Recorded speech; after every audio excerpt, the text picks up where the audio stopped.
Friends, in this section of our course, Introduction to the Quran, dedicated in particular to the interpretation of the Quran, we've begun with 2 lectures specifically on the genre or the type of Islamic literature which is dedicated expressly to exegesis or commentaries of the Quran. We began by a general lecture on classical commentaries on the Quran, and then in our last session we had a discussion with Professor Munim Surri of the University of Notre Dame on the question of modern commentaries on the Quran. But it's important to point out that explanation of the Quran, or generally exegesis of the Quran, is not limited to those works strictly dedicated to commentary, but in fact, the interpretation of the Quran takes place in various sorts of Islamic sciences. One example of these Islamic sciences is that of jurisprudence or law. The Quran becomes an important source and needs to be interpreted when Muslim jurisprudence or legal scholars are developing their thought on how to apply the sources of religion in Islam, the sources of revelation, to the way that Islam should establish laws, rules, and regulations in Islamic societies. This science of law or jurisprudence is known in Arabic as fiqh. In the jurisprudence, who think about the law are known as fuqaha. Now, all fuqaha agree that the first source of law must be the Book of God, must be the Quran. But the question is how to use the Quran. And in this lecture, we will see how they did just that. We'll begin with the challenge of the way that legal scholars dealt with material in the Quran which seems to contradict, which seems to be in contrast. This was one of the biggest challenges because the conviction of the fuqaha or jurisprudence was that the Quran is a source of law and that the Quran is a perfect book. Therefore, any contradictions or contrasts must only be apparent. One of the methods that they used to reconcile apparent conflicts or contradictions in the text was something called abrogation or naskh in Arabic. According to this idea of abrogation, God revealed certain verses at certain points in the Prophet Muhammad's life, but anything that comes later can replace something that comes earlier. That is, God might have revealed later to the Prophet Muhammad a new ruling which could indeed abrogate or cancel out an earlier ruling. Of course, for this whole system to work, for this whole idea to work, one must read the Quran chronologically according to the Prophet Muhammad's life. And we've said that from an academic perspective, this is not the best way to read the Quran chronologically. But here our interest really is Islamic tradition, so we're going to follow the logic of how this notion of abrogation works. Let's use one example to make this point. We'll look at some others too, but begin with the example of alcohol, or more specifically, wine. Now, there are 3 different verses which speak explicitly about the possibility and the permission one might have to drink wine, or to drink alcohol generally. One of these in Quran chapter 2, verse 219, seems to say that there are good and bad things about drinking wine. This verse reads, "They ask you about intoxicants and gambling. Say, there is gross sin in them, and some benefits for people. But their sinfulness outweighs their benefit." So there's some that's good, some things about them that's good, and other things about them that's not good. But those which are not good outweigh those which are good. It doesn't seem to be an outright prohibition of wine. By the way, I should just make the point here. I'm going back between the words wine and alcohol. The Quranic text literally says wine. Our translation renders that as intoxicants because of the standard interpretation of this word wine to mean anything that can make you drunk. Indeed, that too is an element of interpretation. The Quranic text needs to be interpreted. Well, let's look at the 2 other verses which deal with wine or intoxicants. In Quran chapter 4, verse 43, the Quran has God declare, "O you who believe, do not approach the prayer while you are drunk, so that you know what you say." Here the problem doesn't seem to be drinking. Wine or alcohol is not prohibited. The problem is only being drunk at prayer.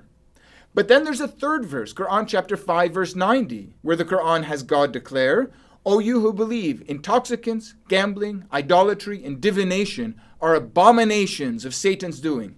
Avoid them so that you may prosper." Here we seem to have something closer to a complete prohibition, although it's not explicitly so, but it's closer to a complete prohibition of drinking wine. Now, Islamic tradition says this 3rd verse, Quran chapter 5, verse 90, was revealed to Muhammad later than the first 2 verses that come from chapters 2 and 4, and therefore it abrogated or replaced or annulled or canceled out the rulings which seem to permit alcohol, even if they discourage it. And instead, it's only this verse that has legal value. Now, the two other verses are still part of the Quranic text. They're still read as God's word. They're still recited. But they don't have a legal value, according to this theory of abrogation, when it comes to the question of alcohol. Now, a similar approach is taken on other issues. One issue, a further issue we might examine, is the question of how Muslims are to behave towards non-Muslims. That is, how should one respond to those who reject the claim of Muhammad to be a prophet? We have certain verses in the Quran which seem to encourage Muhammad himself and the believers simply to be patient with those who refuse to believe. For example, we could look at Quran chapter 68, verse 44, in which God seems to declare, "It's my job to deal with unbelievers, not yours." More explicit is Quran chapter 73, verse 10, where the Quran has God say, "And endure patiently what they say, and withdraw from them politely." Here the Quran seems to be saying you should simply be patient in the face of unbelief. It's not your job to fight against or punish or even to oppose the unbelievers. Be patient with them. But then we have other verses, for example in chapter 9, which is generally considered one of the last surahs to be revealed, according to which the unbelievers indeed are commanded, not just encouraged, but commanded to fight the unbelievers. For example, chapter 9, verse 5 is a famous verse. It's called the sword verse, which speaks about killing the polytheists, killing the unbelievers. Chapter 9, verse 13 has God make the same point through questions. Will you not fight a people who violated their oaths and planned to exile the messenger and initiated hostilities against you? Do you fear them? It is God you should fear if you are believers. Now we can see how the method of reading the Quran used by some legal scholars, according to abrogation, could in fact encourage a more militant interpretation of the Quranic text. According to this method, those passages which are more irenic or more peaceful were abrogated or replaced by those later passages which are more militant. Not all Muslim scholars follow this method of reading the text, and indeed those Muslim scholars who encourage a peaceful interpretation of the text would say we need to develop other methods. Nevertheless, for jurisprudence, this notion of abrogation was influential. Let's give one final example of abrogation, which will show us some of the questions surrounding the legitimacy of this method. Quran chapter 2, verse 115 reads, "To God belong the east and the west. Whichever way you turn, there is God's presence." And then Quran chapter 2, verse 144, later in that same surah, declares, "We have seen your face turn towards the heaven, so we will turn you towards a direction that will satisfy you. So turn your face towards the sacred mosque." Now this latter verse is used as an explanation for why Muslims around the world all pray towards the city of Mecca, or more specifically to the Kaaba, the building in the center of the shrine in Mecca. And it's sometimes explained that this verse, which commands Muslims, according to this interpretation, to pray towards Mecca, the reference in the verse to sacred mosque is taken as a reference to the Kaaba, again, interpretation, that this verse replaced the legal meaning of the verse 115 in Surah Al-Baqarah in chapter 2, which seems to say you can pray in any direction. To God belong the east and the west. Whichever way you turn, there is God's presence. According to this way of reading the text, even though these two verses are in the same surah, one replaces another.